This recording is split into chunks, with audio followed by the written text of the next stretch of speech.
Jose Rizal's legacy to Filipino women is embodied in his famous mini titled To the Young Women of Malolos, where he addresses all kinds of women, mothers, wives, the unmarried, and expresses everything that he wishes them to keep in mind. To the Women of Malolos was originally written in Tagalog. Rizal penned his writing when he was in London, in response to the request of Marcelo H. del Pilar. The salient points contained in this letter are as follows: the rejection of the spiritual authority of friars, the defense of private judgment, qualities of Filipino mothers need to possess, duties and responsibilities of a Filipino mother to their children, duties and responsibilities of a wife to her husband, and counsel to young women on their choice of lifetime partner. First, the rejection of the spiritual authority of friars. Rizal was criticizing the friars in the church who was also part of the government at that time. Ang mga pari sa una maoy part sa government ug maoy giagad sa government sa mga desisyon. So sila ang highest masunod. He believed that not all priests in the country at that time embodied the true spirit of Christ and his church. Most of them were corrupted by worldly desires. Mang-rape sila, i-abuse nila silang authority, and used worldly methods to effect change and force discipline among the people, like punishment to death without investigation or trials. Second is the defense of private judgment. It is stated in the letter that we should not consult our own opinion alone, but hear the opinion of others. He also wrote that it is more presumptuous for a person to put his judgment above that of the others and try to make it prevail over theirs. Third, qualities Filipino mothers need to possess. As evidenced by this portion of his letter, Rizal is greatly concerned with the welfare of the Filipino children and the homes they grow up in. Rizal shows great concern about the well-being of the Filipino children. Mura ra siya igsuon na to or part sa family ba nga concern siya sa mga isig ka tawo, labi na siyang manghod nga gatanaw siya nga dako og kaugmaon ug maoy mahimo nga leader pohon. He believed that a mother who cannot stand up for herself will only have children who will always be undermined. They should know how to protect their dignity and honor. Ilumba will tackle more about this later. Fourth, duties and responsibilities of a Filipino mother to their children. Filipino mothers should teach their children love of God, country, and fellow men. Filipino mothers should be glad and honored, like Spartan mothers, to offer their sons in defense of their country. They should educate themselves aside from retaining their good racial values. Mothers should rear children in the service of the state and set standards of behavior for men around her. And again, Ilumba will tackle more about duties and responsibilities of a Filipino mother to the children. Fifth, duties and responsibilities of a wife to her husband. Filipino women are known to be submissive, tender, and loving. Rizal states in the portion of his letter how Filipino women ought to be as wives in order to preserve the identity of the race.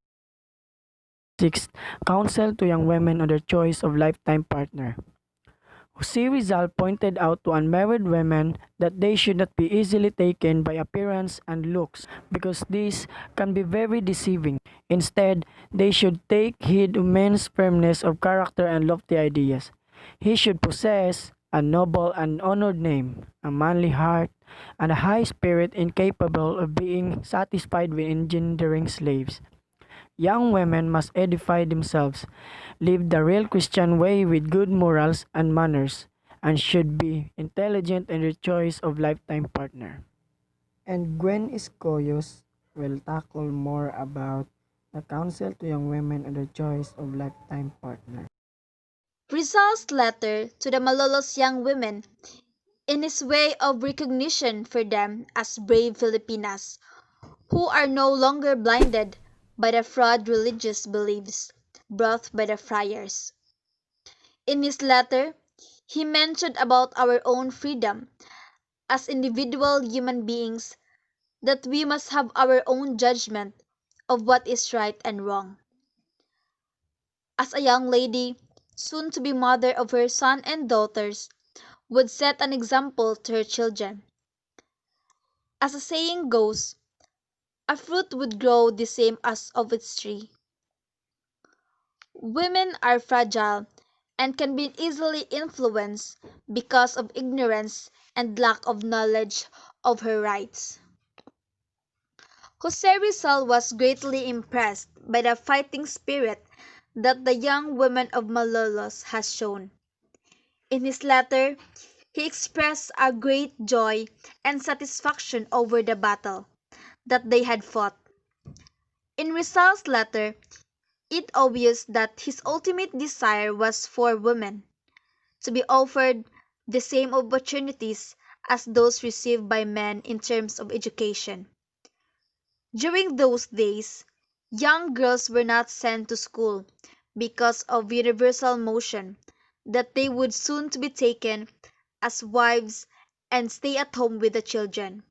However, Rizal emphasizes on freedom of thought and the right of education which must be granted to both boys and girls. So likewise, men and women have equal rights, but the men can do accomplish, so do with the women. Qualities mothers have to possess. The Filipino mother has to be a noble wife. She has to rear her children in the service of state. A wife has to set standards of behavior for men around her. She has to aid her husband, share his perils, refrain from causing him worry, and sweeten his moments of affliction. So dapat ang mother kay wise og mga decision, and if wise siya, she can set standards para sa iyang bana, like mutabang if mag-suffer ang partner, dili pirmi mabalaka if mag-unsa na iyang bana, and dapat possessed niya ang pagka-good wife, dili kaysa magpakita siya og buhat nga buotan towards to her children, but sa iya sad bana. As mothers, women were seen to be bearers not only of culture in the anthropological sense, meaning a set of values and beliefs, but also as cultural transmitters to children and adults as well. As time went on, people have sacrificed the responsibilities of a mother to their children. According to healthunits.com, a mother must create a proper environment for the child to play, learn, and grow. She should know when her child is able to eat meal on his own, use toilet, and play alone. When ready, the child should be given an ample space. As a parent, the mother should set a reasonable expectation from her children. So, balik ta atong ilaw ng tahanan. Naara jud na ang mga mama para mo guide nato, and parents know best jud. And karon nga generation kay gamay na lang ang naay good manners. Pero dili dayon i-blame ang mother. What if ang surroundings di ay like barkadas? Pero naaman gihapon ang mga bata nga buotan because they are raised properly. The responsibilities of Filipino mothers to their children. There are many points mentioned in this portion of Rizal's letter. Some of these idea is whatever the mother shows to her children is what the children will also become.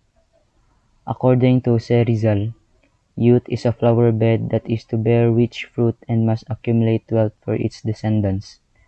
And the responsibilities of Filipino mothers to their children are to raise children close to the image of God, to awaken and prepare the mind of the child for every good and desirable idea, to teach children to prefer death with honor to life with dishonor. So, kibaw mo anang ilaw ng tahanan. Diba ang meaning ana kay sila ang pirmi mo guide sa mga anak, especially if magkalisod. Kung unsa man ang gipakita sa mother, sundon jud na sa anak.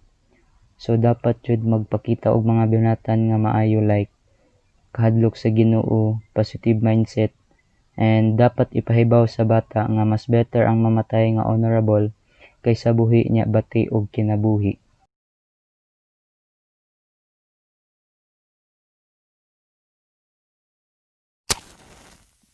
In addition, Dr. Jose Rizal also pointed out that unmarried men and women should not be deceived by the physical appearance or looks of a man, because sometimes what we see outside is not what we think who they really are. And by what the other people say, looks can be deceiving. For example, there are some women out there who only want to marry a man who is handsome.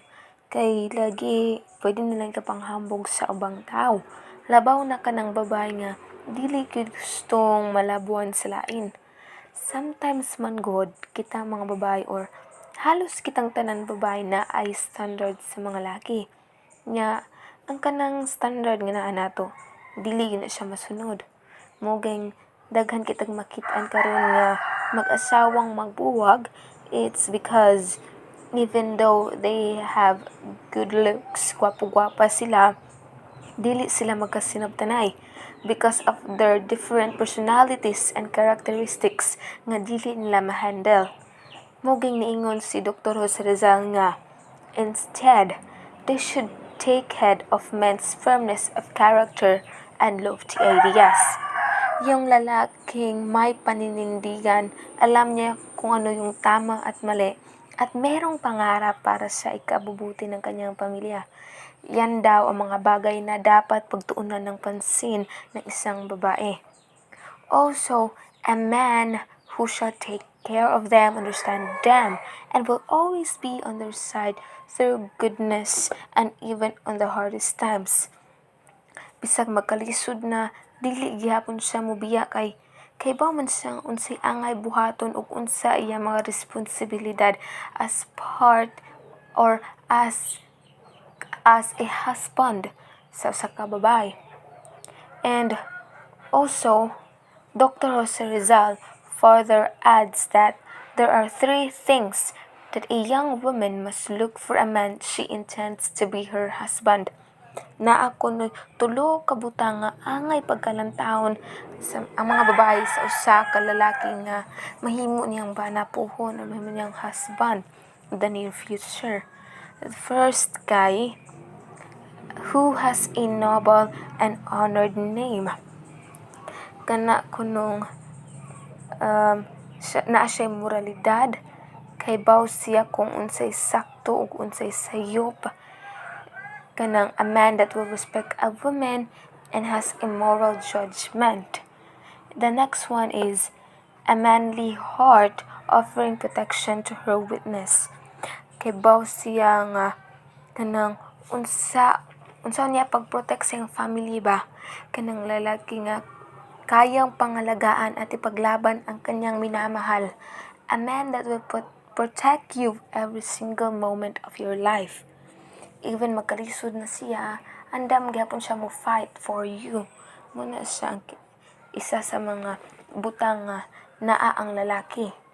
Also, the last one is has a high spirit that is incapable to be satisfied with engendering slaves.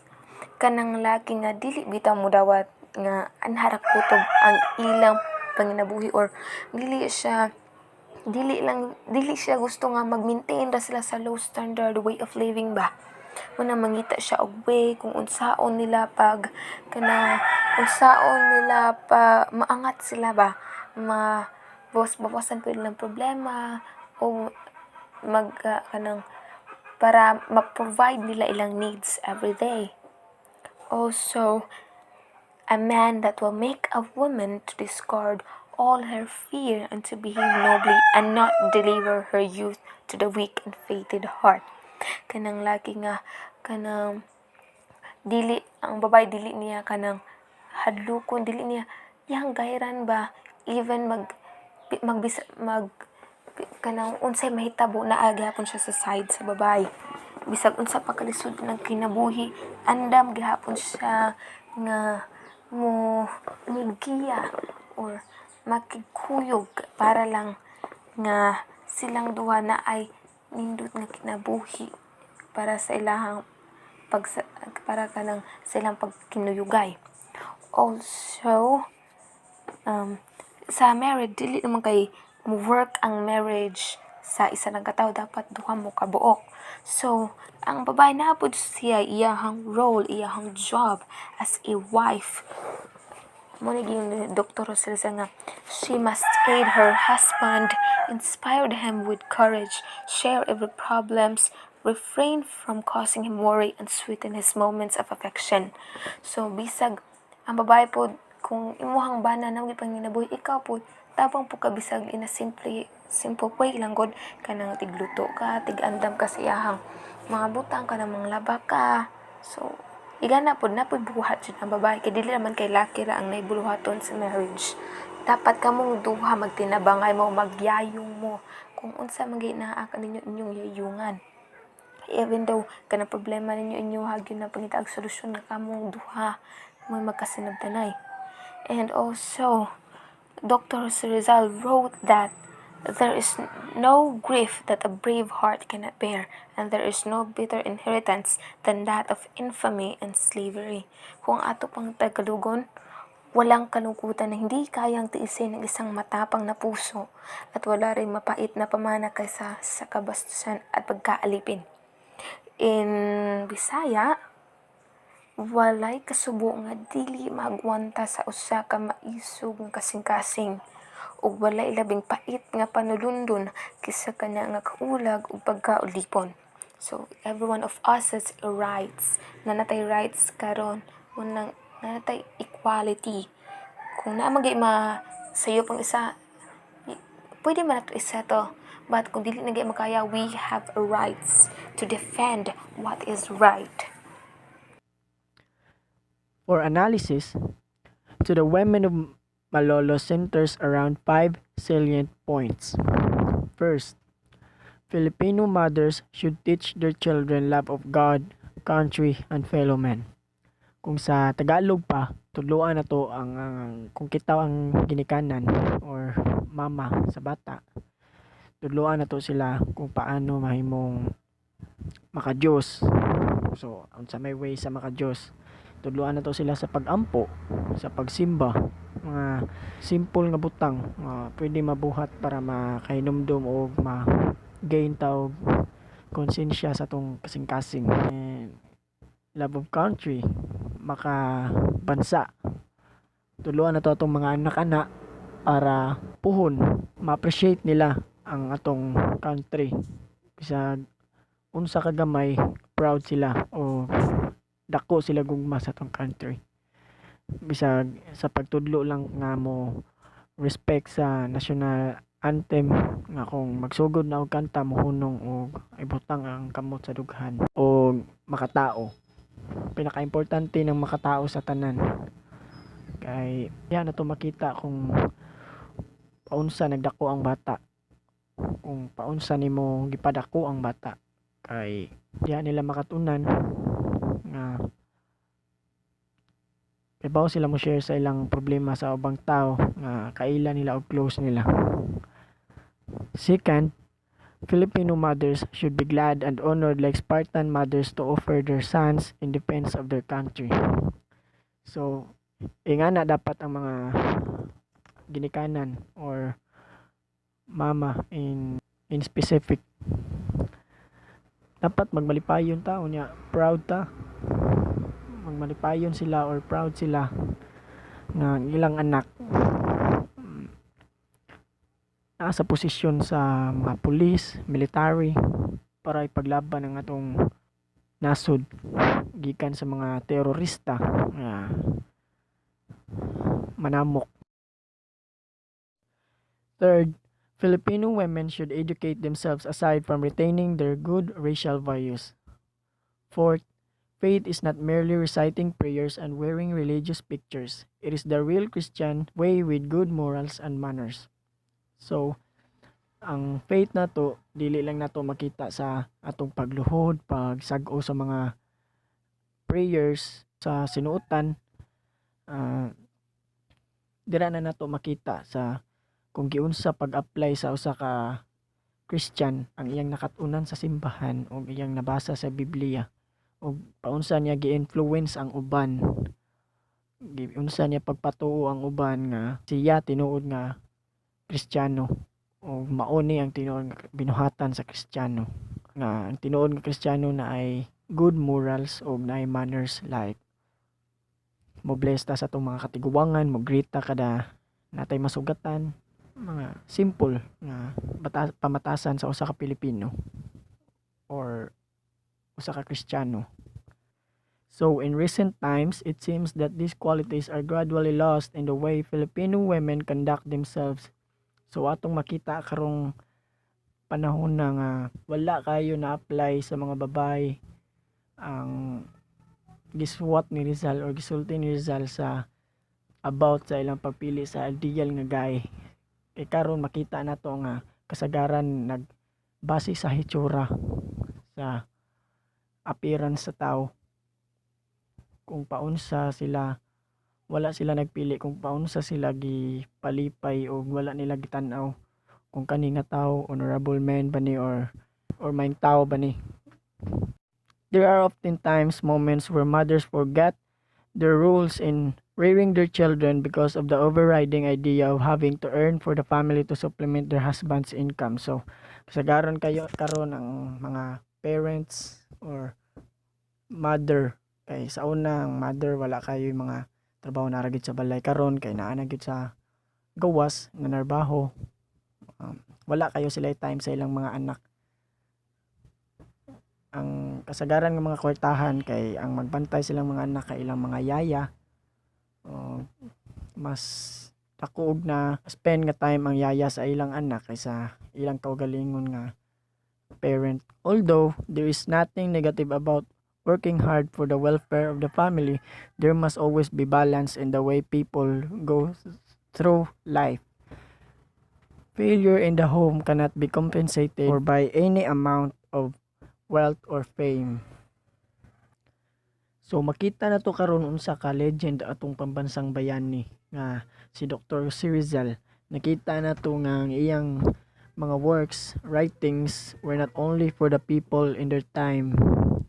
Apil na pud ang future generations. Ingana ka-advance ang concern ni Rizal sa iyang mga kababayan. Kay bawo na mo nganong si Rizal duolon og mga babae tungod kay kasabot siya sa mga babae og kay bawo siya sa worth sa tanang babae, apil ang mother and married og sa mga single nga namili pagpakaslunon. So that's all to the young women of Malolos, to the young women of our generations, and for the next generation to come.